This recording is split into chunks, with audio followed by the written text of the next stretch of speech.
Saudara, polisi kembali menggelar olah tempat kejadian perkara tewasnya diplomat muda Kemlu di indekosnya di Menteng, Jakarta Pusat pada Jumat pagi.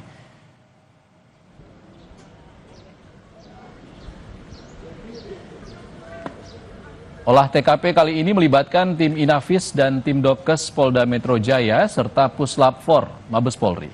Polisi pun memperluas garis pembatas hingga ke area pagar untuk membatasi akses warga sekitar. Selain mengecek kamar indekos, polisi juga mengecek kondisi ventilasi jendela kamar dari ruangan lain.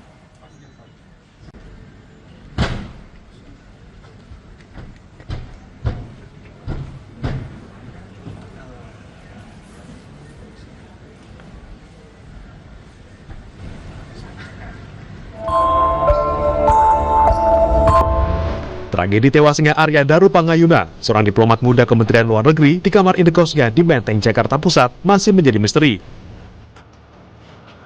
2 rekaman CCTV dan 5 orang yang telah diperiksa penyelidik termasuk istri korban, ternyata belum mampu menjawab teka-teki tersebut.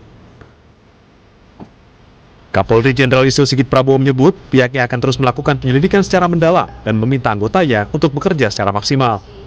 Ya tentunya diminta atau tidak diminta, Polri tentunya akan melakukan penyelidikan mendalam, dan tentunya apabila sudah kita temukan bukti-bukti, dan saya minta untuk anggota juga bergerak maksimal agar segera bisa terungkap dan memang ditunggu oleh publik, ditunggu oleh masyarakat. Terima kasih ya. Pemeriksaan barang bukti dilakukan polisi dengan melibatkan sejumlah ahli, mulai dari pemeriksaan video CCTV, hasil otopsi, hingga perangkat digital korban seperti ponsel dan komputer jinjing. Pemeriksaan digital untuk mencari bukti komunikasi korban dengan siapa saja dan di waktu kapan saja. Kriminolog UI Adrianus Meliala menyebut, dari bukti-bukti yang ditemukan sementara, tewasnya korban diduga kuat akibat bunuh diri. Hal tersebut didasarkan rekaman CCTV yang tidak menunjukkan adanya orang selain korban yang masuk maupun keluar dari kamar. Sementara terkait lakban yang melilit kepala korban, Adrianus menduga lakban digunakan korban untuk menutupi jalan napas dan dibantu dengan obat-obatan yang membuatnya tertidur. Ya, tidak terlihat bahwa ada break-in, ya, ada orang masuk, ada orang keluar.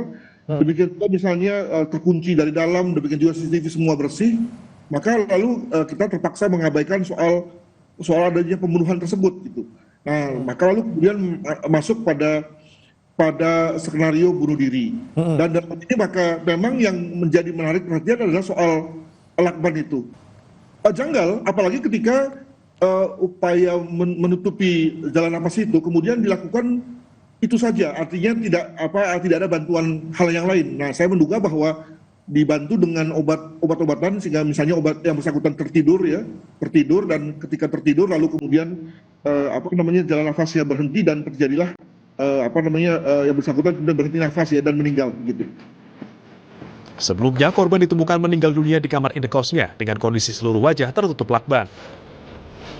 Saat ditemukan, kondisi pintu kamar indekos terkunci dari dalam dan tidak ditemukan tanda-tanda penganiayaan di tubuh korban. Tim Liputan Kompas TV.